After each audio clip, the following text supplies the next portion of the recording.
কেকেআরে যোগ দিচ্ছেন রোহিত শর্মা। আগামী মরশুমে মুম্বাই ইন্ডিয়ান্স ছেড়ে কলকাতার নাইট রাইডার্সে যোগ দিচ্ছেন রোহিত শর্মা। গত কয়েক সপ্তাহ ধরে এই জল্পনাই দেখা দিচ্ছে। বিস্তারিত জানতে হলে ভিডিওটি সম্পূর্ণ দেখুন এবং এই ধরনের ক্রিকেট নিউজ প্রতিদিন পাওয়ার জন্য চ্যানেলটিকে অবশ্যই সাবস্ক্রাইব করে দিন।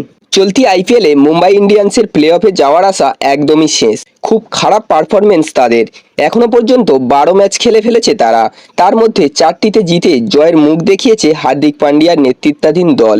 মুম্বাই ইন্ডিয়ান্সের নতুন ক্যাপ্টেন হার্দিক পান্ডিয়ার নেতৃত্বে এবার আইপিএল অভিযান একেবারেই ভালো হয়নি তাদের। তারই মধ্যে শোনা যাচ্ছে প্রাক্তন অধিনায়ক রোহিত শর্মা নাকি আগামী মরশুমে কলকাতা নাইট রাইডার্সে খেলতে চলেছেন। এই জল্পনাই দেখা দিয়েছে, যদিও কোনো তরফ থেকে এখনো কিছু জানা যায়নি।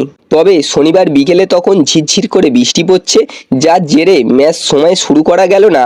মাঠে ঢাকা রইল কভারে। ওই মুহূর্তে রোহিতকে দেখা গেল কলকাতার নাইট রাইডার্স ড্রেসিং রুমের সামনে ব্যালকনিতে গোল হয়ে বসে আড্ডা দিচ্ছে নাইট ক্রিকেটারদের সঙ্গে। বরুণ চক্রবর্তী, ভেঙ্কটেশ আয়ার থেকে শুরু করে বোলিং কোচ ভরত অরুণ, কেএস ভরত কে নেই সেই আড্ডায়, যা দেখে জল্পনা আরও উত্তেজনা বেড়ে গেল।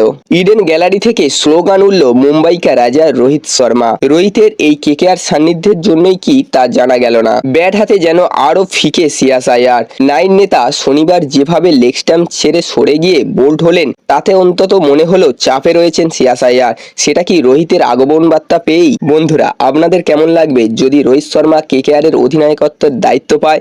অবশ্যই কমেন্ট বক্সে জানাবেন। ভিডিওটি ভালো লাগলে একটা লাইক করে দেবেন এবং এই ধরনের ক্রিকেট নিউজ প্রতিদিন পাওয়ার জন্য চ্যানেলটিকে অবশ্যই সাবস্ক্রাইব করে দেবেন।